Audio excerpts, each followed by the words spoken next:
Ladies and gentlemen, this is Rook. Welcome back to the table. I'm here back today talking about Speed Duel meta, Battle City Box being further explored and some meta being further developed. Last video I snuck out about the meta right before the new year, talked about the very well-placed cookie cutter decks that the Battle City Box gave us, talking about the XYZ Unions and the Valkyrie and the Magnet Warriors.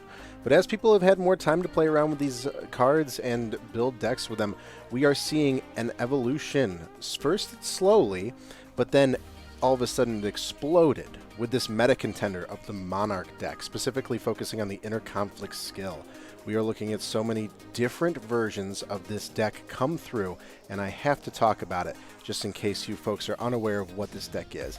For those of you that aren't too familiar, a Monarch deck is a type of deck that quickly special summons monsters to the field in order for you to be able to tribute summon them for large tribute monsters, or monarchs in this case. So the point of the deck is to get monsters on the field quickly because you don't really care about those monsters. What you're looking for is your tribute, and these decks run a high number of tribute monsters, or maybe a wide variety of tribute monsters that have some specific effect that is essentially your win condition. So each of these monarchs, quote, has a unique effect to gain field advantage when tribute summoned. That's going to be the key to winning. We saw these kind of decks peak out just before the Battle City Box when Jinzo was out, as we saw Inner Conflict Jinzo decks occur, where the goal of the deck was, obviously, Inner Conflict is an amazing skill, a Bakura skill that allows you to pay half your life points and then essentially take a monster from your opponent. You only get it for that turn, so you have to use it very wisely. A lot of people have determined that the best way to use it is to tribute it for a card like Jinzo. Building onto that, we have seen a number of different monsters used from the Battle City Box, coupled with a number of really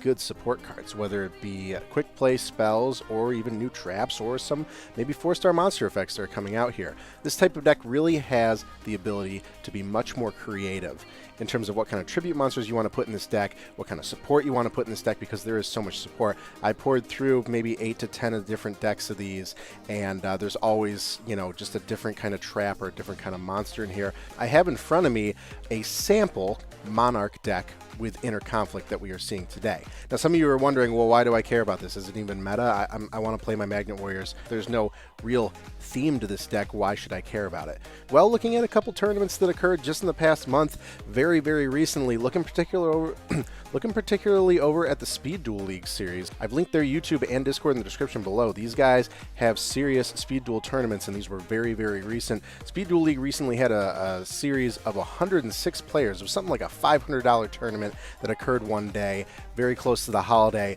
And out of 106 players, this was online on Dueling Book, 106 players, 47 were some type of Monarch deck. 47. That's almost half. Even later in the month of December, when they had a smaller tournament, 68 players, a little bit different prize pool, a little smaller scale. Out of 68 players, this was wrapping up at the end of December, we saw 29 players use a variation of a Monarch deck. Now, in the 106-player tournament that occurred on one day, 11 of those Monarch decks went to top 16. In the additional tournament that Speed Duel League had, that was one of those, it's more kind of 72 hours around, and it went through the whole month of December, the one with 68 players, 7 decks went to top 16. So nearly half the online community entering a type of deck like this, and nearly half of the top 16 cut be a variation of this deck. It's worth looking at and talking about.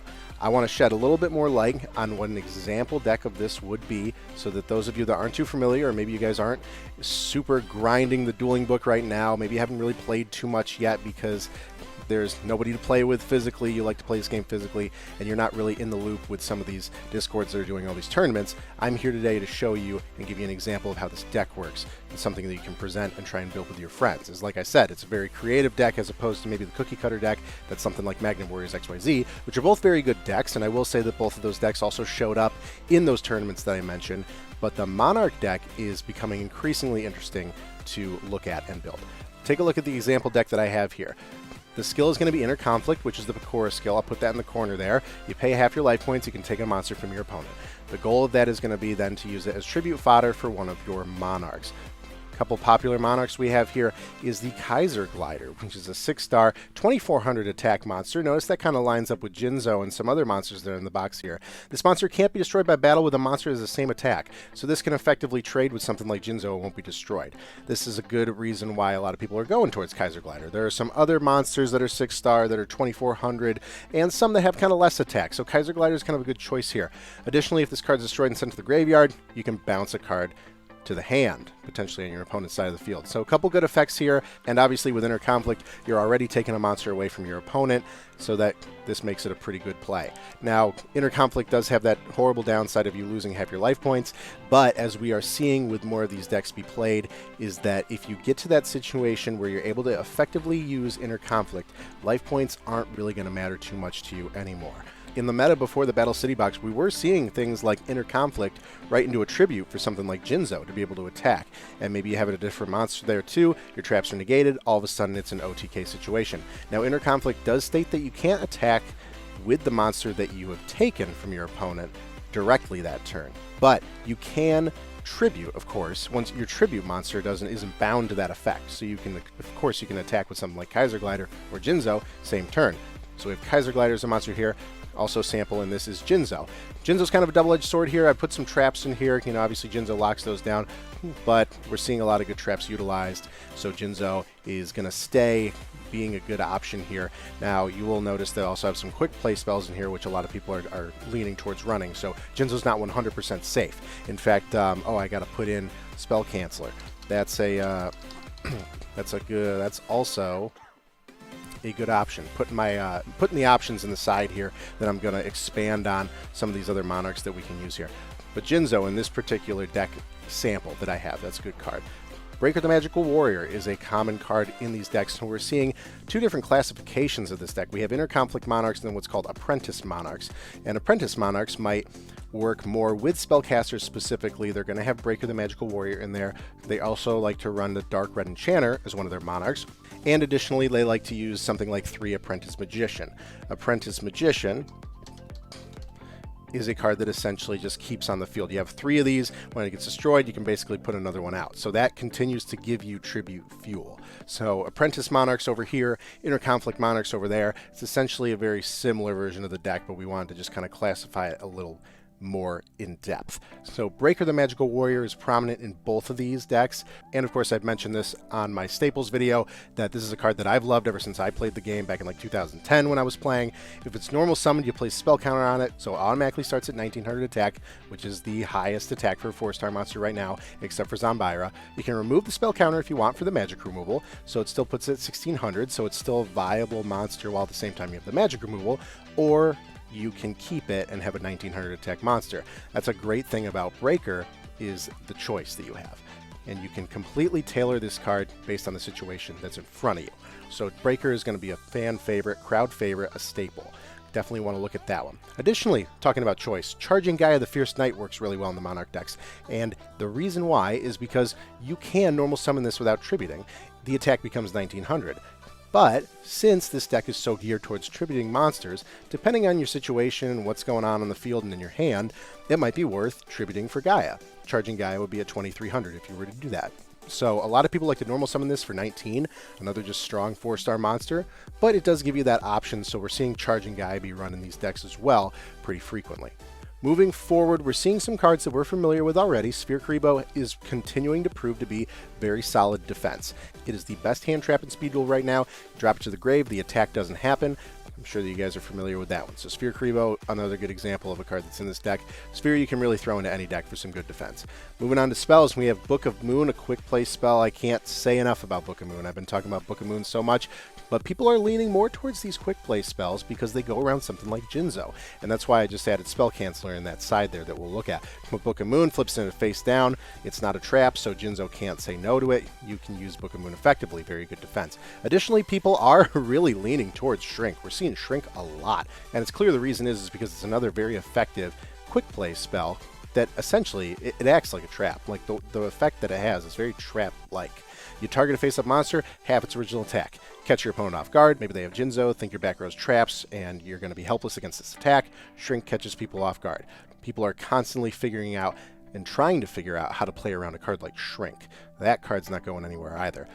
Looking at some traps here, people are still leaning towards Zoma the Spirit. Really good card. There's another card that's similar to it. There are a couple cards that are trap cards similar to Zoma where you can activate it and you declare like a type and it becomes a monster with attack, 0 defense. I think there's one with like 0 attack and then a bunch of defense. But people are still leaning towards Zoma because of the other effect where it just does damage to you if it gets destroyed.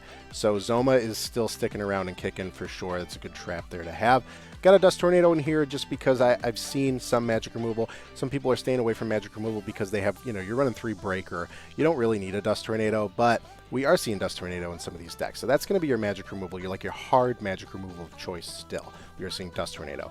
And then some traps that we're seeing in these decks pretty consistently that haven't really seen in the XYZ or the Magnet Warriors decks as much as the Widespread Ruin trap, which is when an opponent's monster declares an attack, you destroy the 1 attack position monster your opponent controls with the highest attack.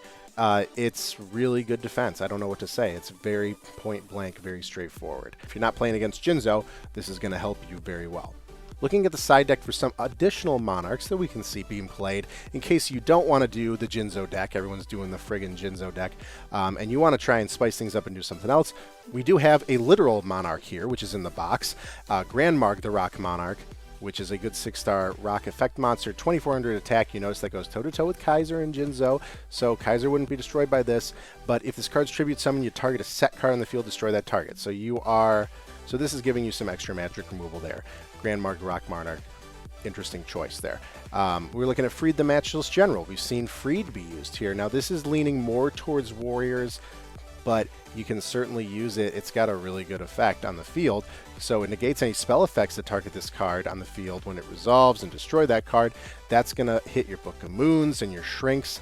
It's going to negate those effects, which is really great. Also during your draw phase, you can essentially Rhoda instead of drawing. You can Reinforcement of the Army. You can add a level 4 or lower warrior monster from your deck to your hand. So if you have Freed out, then all of a sudden you're really controlling what's coming out in your deck. That's going to work very well in synergy with warriors specifically. And it may not necessarily be set up for any sort of OTK situation if you get Freed out, but a good Monarch nonetheless to try and get out and control the field with. It's Freed the Matchless General, just giving the warriors a little love there. Dark Ruler Hades has been given love in this deck type as well. Another solid monster where if you contribute for it and get it out, it's going to be really great. It negates the effects of monsters destroyed by battle with fiend monsters you control, which most likely will just be Dark Ruler. But it could completely shut down something like Eudoria, things that we were seeing in the old meta before Battle City box. You know, one card that I haven't seen as a potential tribute so far in these decks is Gap the Divine Soldier. We're not seeing too much of Gap anymore. Gap was the card that made everything face-up attack mode, but I haven't seen it too much. I'm a sucker for this card because I used it in the Dark Moth deck, but we haven't seen too much Gap. I think it's because the attack's a little low, and I mean, we're not setting terribly with these decks and what we're playing against, so I think Gap's kind of fallen by the wayside here. Poor Gap. A couple other Monarchs to kind of think of and boss monsters to tribute for here. Dark Red Enchanter. I mentioned that this could go really well in a spellcaster themed deck with Breaker the Magical Warrior and Apprentice Magician. This one comes with 2 spell counters on it, and essentially it's a 2300 attack 6-star monster, but you can remove those spell counters to drop it to 17. You do the discard from the hand. So Dark Red Enchanter has been one of those rogue decks. I believe that I covered it in like my top 5 rogue cards video that was before Battle City, and it was a card that, you know, if spellcasters were going to work, it was going to be with Dark Red Enchanter, and we're actually seeing Dark Red Enchanter do some work here in this format of the Monarch deck. So Dark Red Enchanter and the Apprentice Monarchs is a good deck to check out there. And then last side monster that I totally just added at the last minute is Spell Canceller, which is essentially a Jinzo for spells. So it's a little more underwhelming than Jinzo. It's 5 stars, 1800 attack, but spell cards and their effects on the field cannot be activated. Negate all spell effects on the field. This is to shut down your Book of Moons and your Shrinks and all those people that are playing more spells because they think they're safe from something like Jinzo. I've seen decks run both Spell Canceller and Jinzo in the main deck, and depending on the situation, you know, we're effectively shutting people down, especially you go into game 2, really good side options. So Spell Canceller, another one that you can just use the Inner Conflict to grab a monster from your opponent and get the Spell Canceller out to try and cover yourself. So that's just a little bit of how the Monarch deck works.